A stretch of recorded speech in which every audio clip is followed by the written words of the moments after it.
Bonjour, ici Bruno et bienvenue dans cette vidéo. Je vous rappelle que cette vidéo fait partie d'une série de 3 vidéos sur le thème choisir son courtier. La première vidéo a été consacrée à démystifier un petit peu la relation qui existe entre le courtier et la banque. Et dans cette deuxième vidéo, on va voir si choisir un courtier est vraiment avantageux.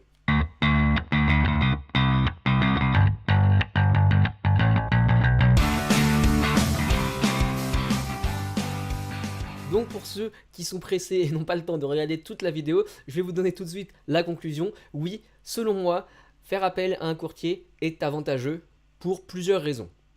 Dans la troisième vidéo, on va voir néanmoins qu'il y a moyen de nuancer un petit peu cette affirmation et voir les inconvénients potentiels qui peuvent apparaître lorsque vous faites appel à un courtier. Mais focalisons-nous sur les avantages. Nous allons voir dans cette vidéo 5 avantages que vous avez à travailler avec un courtier. Donc des avantages que vous avez peut-être pu voir sur d'autres sites, dans d'autres ressources. Et puis certains autres qui sont un petit peu plus subtils et qu'on va essayer de couvrir. Donc clairement les avantages. Et puis dans une dernière partie de la vidéo, je vais juste vous faire une petite recommandation d'un site qui va vous permettre de trouver un courtier intéressant en tant qu'investisseur locatif. Donc c'est parti. Je vous rappelle, dans la première vidéo, on a vu comment s'établissait la relation entre le courtier et la banque. Et on a vu que, en tout cas, la banque y trouvait un avantage à travailler avec les courtiers. Alors pour vous, quels sont les avantages en tant que consommateur final, en tant qu'emprunteur final? La première, c'est que le courtier est un spécialiste du crédit. Qu'est-ce que ça veut dire un spécialiste? Et est-ce que ça voudrait dire que les banquiers ne sont pas des spécialistes? Eh bien, effectivement, les banquiers, les conseillers bancaires sont des vendeurs avant tout de produits bancaires divers et variés. On l'a dit dans la première vidéo, le crédit est finalement un produit d'appel qui va permettre de capter des clients pour ensuite avoir une relation sur le long terme. On vous rappelle qu'un crédit, ça va de 10, 15 jusqu'à 20 ans et que pendant cette période, vous êtes lié à une banque. Et donc la banque va pouvoir vous facturer d'autres services pendant cette période et c'est tout son intérêt. Donc vraiment capter un client et ensuite lui vendre d'autres produits. On voit bien dans cette définition du métier du banquier que le crédit représente une partie du job seulement. Alors que le courtier en financement, lui, c'est son job à temps plein. Tous les jours, toutes les semaines, toute l'année, il ne fait que du crédit. Alors, il y a le crédit immobilier, il y a aussi le rachat de crédit, et puis de plus en plus, le courtage d'assurance. Et en tant que spécialiste, ils ont aussi des techniques que les conseillers bancaires ont moins. Toujours pour nuancer, on ne va pas faire de généralité et on ne va pas dire qu'il n'y a que des mauvais banquiers et que des bons courtiers. Bien sûr, il se peut que vous tombiez sur un excellent conseiller bancaire ou encore mieux un banquier qui investit lui-même et qui comprend les rouages de l'investissement immobilier par cœur et qui peut être un fort soutien. Et puis en même temps, vous pouvez tomber sur un courtier qui ne fait que de la résidence principale et ne connaît rien à l'investissement locatif, ne comprend pas ce que c'est un rendement, etc. Et dans ce cas-là, ça va être pas d'une grande utilité. Néanmoins, il va pouvoir vous aider sur d'autres aspects, notamment les différents critères à prendre outre le taux strict d'un crédit, c'est-à-dire les différents frais qu'il y a, les différentes délégations d'assurance qu'il est possible de faire, les indemnités de remboursement anticipées à diminuer voire annuler, le lissage de crédit en faisant des crédits emboîtés, des crédits gigognes. Voilà, tout ça c'est des petites astuces qu'on voit dans d'autres vidéos, mais c'est vraiment de façon plus générale et en tout cas c'est ma propre expérience. J'ai déjà sollicité 3-4 courtiers, je suis déjà allé voir des dizaines de banquiers et sur le ratio, on m'a beaucoup plus parlé de ces différents à côté autour du crédit chez les courtiers que chez les banquiers. Donc spécialiste versus généraliste et c'est pour ça que le courtier a un léger avantage. Le deuxième avantage qu'il y a à travailler avec un courtier, c'est que les courtiers, on l'a dit, font des crédits toute la journée, toutes les semaines, toute l'année. Et pour faire cela, ils ont dû développer des partenariats avec différentes banques. Et en général, ils vont faire avec les antennes régionales ou nationales d'octroi des prêts. C'est-à-dire qu'ils vont taper à un niveau hiérarchique supérieur. Donc ça, c'est vraiment, on peut appeler ça le réseau que vous allez pouvoir atteindre en passant par un courtier. Ils vont atteindre un niveau supérieur et donc en général à un niveau supérieur, les décisions se font plus rapidement. On a une relation plus directe. Alors que quand vous allez voir votre conseiller bancaire, bah lui, il va au final devoir faire la même chose, aller taper chez sa hiérarchie pour négocier et obtenir le financement pour votre projet. Donc en travaillant avec un courtier, vous savez directement en quelques jours une réponse ferme et définitive de plusieurs établissements bancaires en allant voir un seul courtier. Alors que passer par un banquier en direct, eh ben vous allez attendre une semaine pour chaque banquier que vous allez voir. Donc vraiment le réseau qui va vous permettre de taper à des portes hiérarchiques plus importantes, c'est un deuxième avantage du courtier. Le troisième avantage du courtier, eh ben ça va être d'avoir une vision plus large du marché du crédit. En effet, il y a des saisonnalités dans le marché du crédit comme il y a dans le monde immobilier. C'est-à-dire qu'à certaines périodes de l'année, les banques sont en bouclage. Et elles doivent soit rattraper un retard, donc octroyer plus de prêts dans cette dernière ligne droite, ou soit elles sont déjà bons au niveau des chiffres et vont pas trop se presser pour accepter des nouveaux prêts. Donc là, le courtier, en faisant affaire à lui, eh ben vous allez avoir au sein de différentes banques l'état du marché et l'état d'octroi de chaque réseau à un instant T. Et vous, ça vous permet aussi d'évaluer un petit peu plus franchement les possibilités d'obtenir un crédit.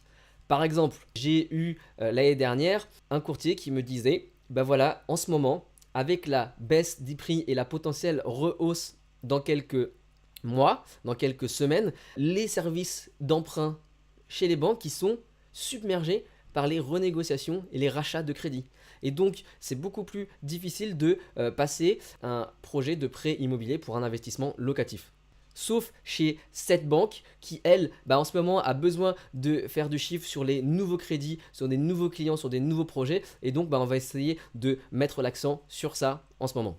Si vous passez par un banquier en direct, c'est peu probable qu'ils vous disent ce genre d'informations parce que c'est des informations qui sont un petit peu plus personnelles lorsque la personne travaille à la banque et puis manifestement elle va pas vous dire oui mais vous savez aujourd'hui on va pas vous donner de prêt parce qu'on est submergé par l'emprunt. C'est vraiment en termes d'image très négatif. Donc il va être beaucoup moins transparent sur l'état de sa banque en ce moment par rapport à un courtier. Donc voilà, pour quelqu'un qui souhaite enchaîner les investissements, avoir l'état du marché et avoir une connaissance de l'activité des banques à un instant T, c'est quelque chose qui est pertinent. En tout cas, pour moi, c'est très pertinent. On va passer maintenant au quatrième avantage, parce que là, effectivement, je n'ai pas encore parlé d'argent. Est-ce que c'est avantageux financièrement de passer par un courtier?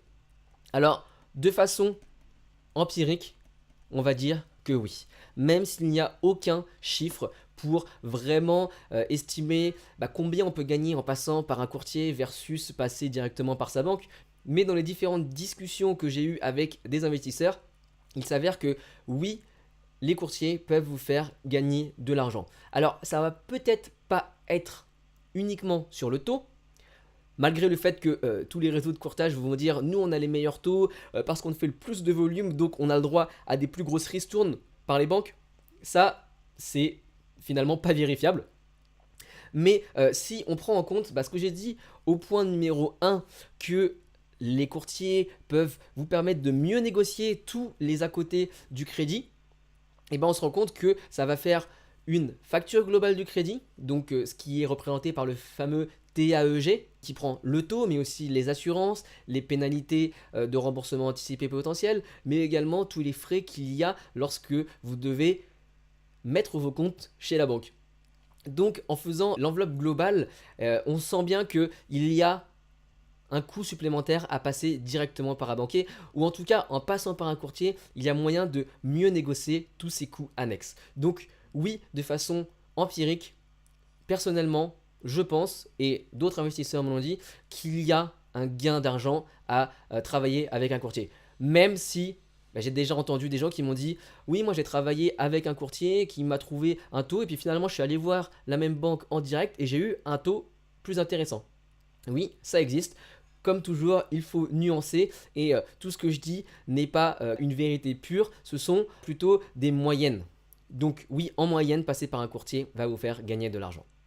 Enfin, je veux maintenant passer au point 5 qui est pour moi le plus gros avantage de passer par un courtier, c'est le gain de temps. Qu'est-ce que ça veut dire le gain de temps? C'est simplement, on va prendre un exemple.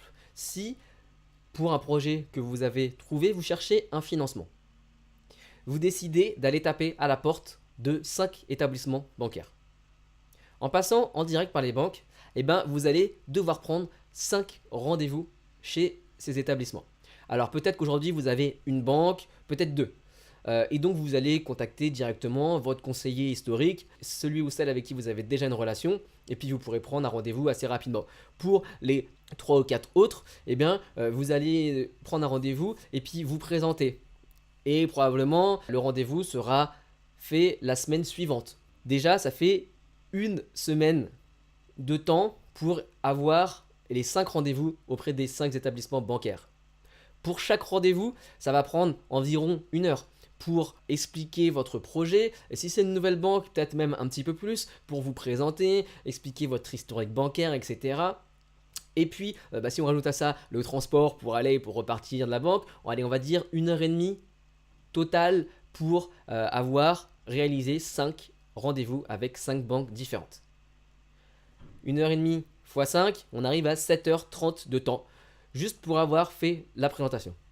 Ensuite, il faut ajouter les réponses que les banques vont vous faire. Et donc là, pour les banques historiques, peut-être vous donner une réponse assez rapidement la semaine suivante. Pour celles qui ne vous connaissent pas, elles seront un peu moins pressées. Et puis ça pourra prendre 1 ou 2 semaines. Donc on voit que 7h30 de temps effectif plus le temps de réponse, ça va facilement arriver à 2-3 semaines pour avoir 5 réponses de banque, que ce soit des oui ou des non. A contrario, si vous passez par un courtier, comment ça va se passer? Vous allez décider de sélectionner un courtier, puis vous allez l'appeler au téléphone. En général, les relations avec le courtier se font très bien par téléphone. Potentiellement, vous allez faire un rendez-vous et donc, on va reprendre les mêmes chiffres. Le fait de présenter votre historique, de parler un petit peu de votre projet et d'expliquer les critères que vous recherchez, vous allez faire un rendez-vous d'1 heure. Plus le transport, disons également 1h30. Le courtier, lui, va solliciter les 5 établissements bancaires. Alors, ça ne va pas être forcément nominativement. Si vous voulez BNP, La Poste, HSBC, Crédit Lyonnais et Caisse d'épargne. Crédit Lyonnais, j'ai dit LCL, maintenant ça s'appelle. Et Caisse d'épargne, peut-être que lui, il n'a pas de relation avec le LCL, mais avec la Société Générale, par exemple. Mais il va quand même essayer d'avoir les sollicitations auprès de 5 banques. Alors, là encore une fois, on verra dans la 3e vidéo, certains courtiers vous disent qu'ils vont pouvoir solliciter X banques, 50 établissements bancaires. En vérité, ils ont tous des préférences et ils vont travailler entre 5 et 10 établissements bancaires de façon privilégiée. Donc, 5 établissements bancaires, une fois que vous aurez fait le rendez-vous, il va les solliciter. Et puisque, on l'a dit, il a un réseau et des liens avec des strates directes des services d'emprunt, il va pouvoir avoir une réponse, généralement sous 1 semaine, pour les 5 banques. Oui, on peut, ou non, parce qu'il y a tel point et tel point. Et en 1 semaine, vous aurez donc une réponse pour 5 établissements bancaires en ayant passé 1h30. Donc on voit bien 1h30 en passant par le courtier versus 7h30 en passant par les banques directes et plus de 2 semaines d'attente. On voit vraiment que le courtier a cet avantage de vous faire gagner du temps. Comme on le dit souvent, le temps, c'est de l'argent. Et en tout cas, vous, en tant qu'investisseur immobilier, en tant qu'immopreneur, votre temps serait peut-être mieux dépensé à rechercher des bonnes affaires qu'à rechercher le bon crédit. Voilà, pour ces 5 avantages que je trouve au courtier. Comme je disais dans la 3e vidéo, on va un petit peu détailler les inconvénients qu'il y a parce que tous ces avantages, et comme j'ai essayé de le nuancer à chaque fois, peuvent montrer quelques limites par moment. Mais grosso modo, je suis partisan des courtiers. Et chose promise, chose due, je vous ai dit, je vais vous faire une petite recommandation d'un site. Et effectivement, il y a un site qui peut vous permettre de trouver un courtier près de chez vous avec des offres intéressantes, avec des frais intéressants. Ce site s'appelle tout simplement lemeilleurcourtier.com. Et donc c'est un site qui a pour mission déjà d'être totalement indépendant et indépendant de tous les cabinets de courtage et qui essaye de recenser les meilleurs courtiers en fonction de critères précis. Donc en particulier, il le détaille ici, quels sont ses partenaires bancaires, l'ancienneté des intervenants, connaissances techniques des montages financiers, très intéressant, et la philosophie générale ainsi que la satisfaction client. Donc si vous recherchez un courtier, je vous conseille d'aller voir sur ce site. Vous pouvez faire contacter un courtier et donc vous devrez rentrer quelques renseignements sur votre région, votre nom et puis juste le montant et un numéro de téléphone. Ensuite, à partir de ça, le site va vous suggérer des noms que vous pourrez appeler. Un autre point très intéressant avec ce site lemeilleurcourtier.com, c'est qu'avec les courtiers référencés, les courtiers partenaires, ils ont réussi à négocier moins 50% sur les frais de courtage. Donc, si on revient à la première vidéo où on a dit comment les courtiers se rémunéraient, ça peut être intéressant. Ça peut être intéressant d'avoir les frais de courtage qui sont diminués. Fini pour cette deuxième vidéo. Donc, conclusion, oui, le courtier est avantageux. Nous allons parler dans la troisième vidéo que je vous invite à regarder tout de suite. Quelles sont néanmoins les limites et les petits pièges qu'il faudrait éviter pour pas faire une confiance aveugle au courtier, parce que dans certains cas, il peut être plus intéressant de passer directement par son banquier. A tout de suite.